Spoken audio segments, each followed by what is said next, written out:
What if I told you that there's more to the App Store than just your typical social media apps, and actually you can come across some pretty unique ones? I find that once I have my iPhone setup dialed in, I normally keep it pretty minimal, to a point that I rarely go on the App Store looking for new apps. Today I'm going to talk you through 10 unique apps that I found extremely useful. They range from helping you organise your travel plans, navigating around the country for your road trips, to recording how you feel about each movie you watch. Let's get right into it. These are the 10 apps that I've chosen for today, and to get started, I'm going to go into Flighty. This is an app that I've literally only recently discovered, and I think it's absolutely fantastic. And essentially, Flighty is a tracking app designed to provide travellers with real-time updates and information regarding their flights. It offers personalised notifications for flight statuses, gate changes, delays, and so much more. What I found with this, I have a recent trip coming up that's going to Germany, and I've already imported that flight to give you an idea. So we'll click into it, and as you can see, the departure and return dates are in, and this app is completely free, by the way. So there is a pro version, of course, that you can buy if you like, but it's completely free to use. And essentially, it shows your departure and arrival time in Frankfurt. You also have the ability to add your seat, your booking code, all this sort of stuff. It gives you some good to know information. It's an hour ahead, so once I land there, it's really 9 a.m. in Ireland, but it's actually 10 a.m. in Germany. It also gives me kind of some arrival weather estimates, which is fantastic. One thing I thought was fantastic is, and it seems to be only available on the pro level model, but essentially it'll give you a breakdown of where your plane is and the arrival forecast. So you'll be able to see if the plane's early, on time, all that sort of stuff. You're also able to see information about the flight, the aircraft itself, and you can see a detailed timetable if you go with that pro version, which, you know, you don't have to. It also shows more details about the carrier, such as their ATC call sign, so Aer Lingus is Shamrock, Ryanair's Ryanair, and so on, and it'll show you history on this route if you've been there before. Another cool feature about this app is it obviously shows you the tracking from Dublin to Frankfurt or wherever you put in. You can change the map if you're interested in that. You can also add global weather estimates, I guess, and you can also add US live radar, which is cool. But that's all depending on if you have the pro version. So if you're a frequent flyer, this is basically the perfect app for you. So our next app is called Carrot, and this is an alternative to your typical Apple weather app. The reason I've kind of come across this, I was just having a look. I know there's a load of different weather apps out there, and this one in particular just caught my eye for whatever reason. Once I downloaded it, it actually asks you to set the personality of the weather app, which is just crazy. So it goes from essentially professional, which, you know, Carrot will disable her banter and other fun features, the whole way up to, if we slide this along, the whole way up to overkill, right? And this is to the point where it tells crazy joke to avoid lightning strikes, just hide under a tree, life hacks. Like, it also gives you these fake ads down the bottom: genuine unicorn tears, cures baldness and erectile dysfunction.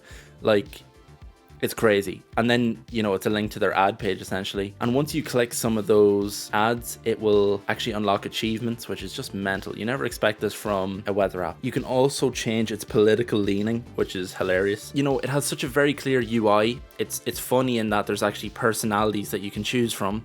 If you go back to professional, it'll go back to just normal. And then coupled with that, there's actually some crazy information in here, and you're also able to customize the layout, which I didn't even know about. So that's similar to how kind of iOS is set up. But essentially in here, you can click into all of these tabs, and there's little buttons on the side you can click through, and it'll tell you the amount of precipitation, the degrees, highs and lows, all that sort of stuff. If you're into your moon cycles, it also tells you all about that, which is pretty cool. And it tells you the air pressure. You know, sometimes when there's a massive storm around, you might get a headache. This will tell you why, I suppose, along with wind gust, and it's just crazy in depth. If you're a person that likes your weather apps and you're finding for Apple weather to be quite limited, I'd recommend giving this a shot. So next up, ChatGPT. So if you haven't been living under a rock and haven't heard of all the recent advancement and talk around AI, then you should know ChatGPT. This is the mobile variant of their application. They also have a Windows and Mac version, like a website, and it is completely free. Now, it's important to note that a lot of these free apps, the reason they're free is because you are the product. Specifically with AI, you are training it, so you definitely are the product. You're making it more valuable by entering different commands and different prompts. So keep that in mind. But essentially, think of this as like an AI assistant that can help you from basic queries to stuff that's actually super advanced, like reformatting data and all that sort of stuff. I often use it as a sounding board for my video ideas, and it can help get me thinking. So if we take an example of this video here, give me a similar video idea to, and we'll call it just 10 unique iPhone apps.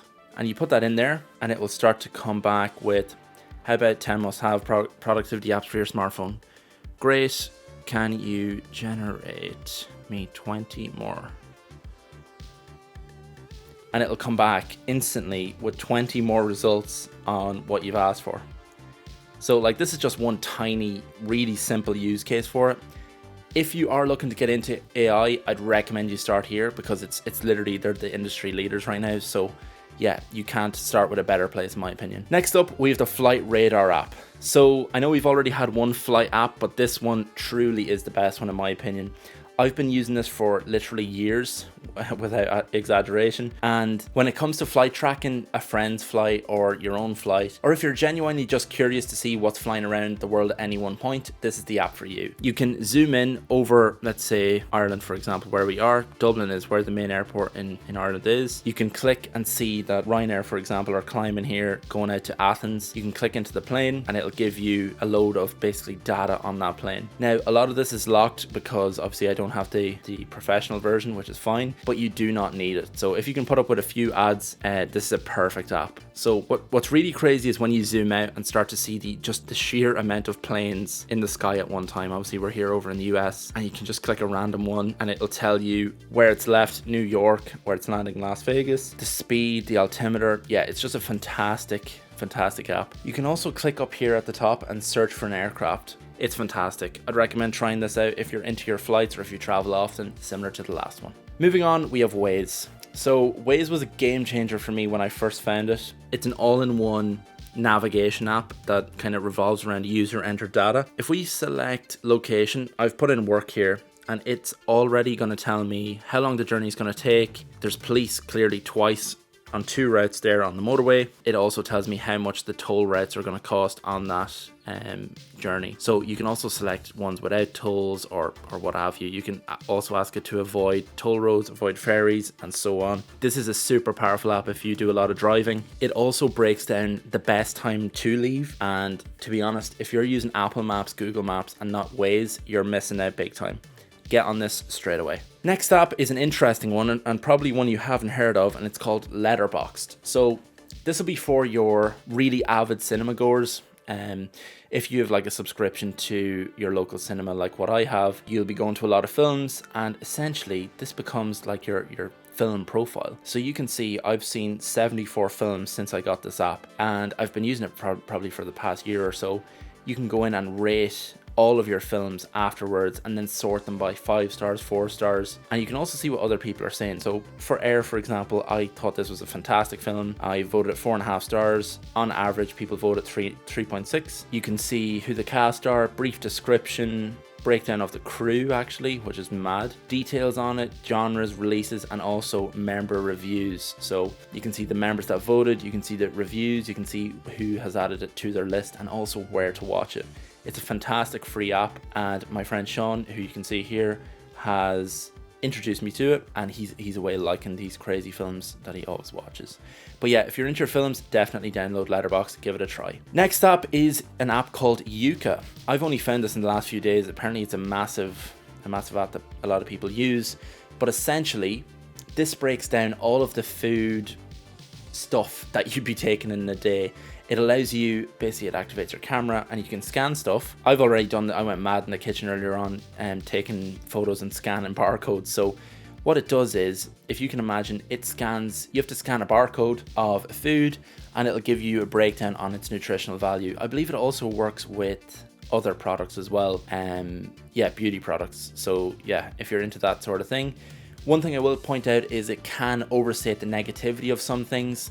You know, it might say something's too salt rich, but like it's peanuts or something. Like, you know, some foods are just naturally higher in salt intake.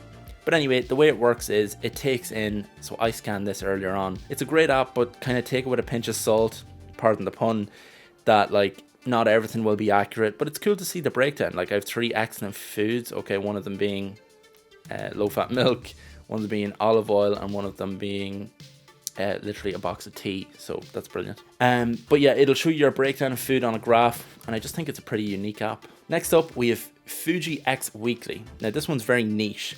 I personally am recording this on a Fujifilm X-T5, and this is tailored towards those with Fujifilm cameras, specifically the X model range. I think it's fantastic, right? So if you didn't already know, Fujifilm build in a load of recipes to their cameras.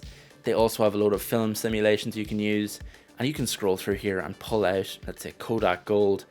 It shows you an example picture of what that will look like, and it also gives you all the settings you need to change. The main reason I use this, right, give me a bit of inspiration, or if you're kind of stuck in one of those creator ruts, you can go in here and press this button here.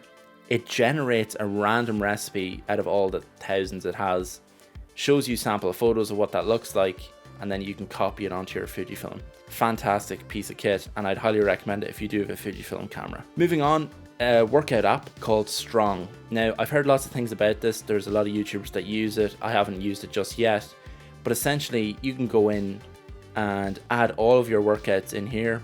It also gives you instructions on how to use the machines, which is huge. It shows you some history, your charts, personal records, and you can start an empty workout, add exercise, ab wheel, let's say, for example. Next, enjoy your workout. So you press finish whenever your workout's complete, and essentially it will give you, a congratulations message when you're done. And it will allow you to set a template so you don't have to keep doing that every single time.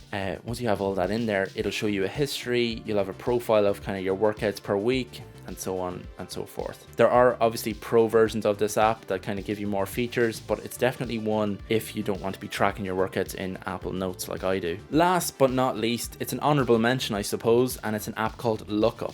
So essentially, this is those of you who like to learn a new thing every day. It gives you a random word of the day. You click in, it generates a little bit of meaning around that word, and it's just kind of a cool little app.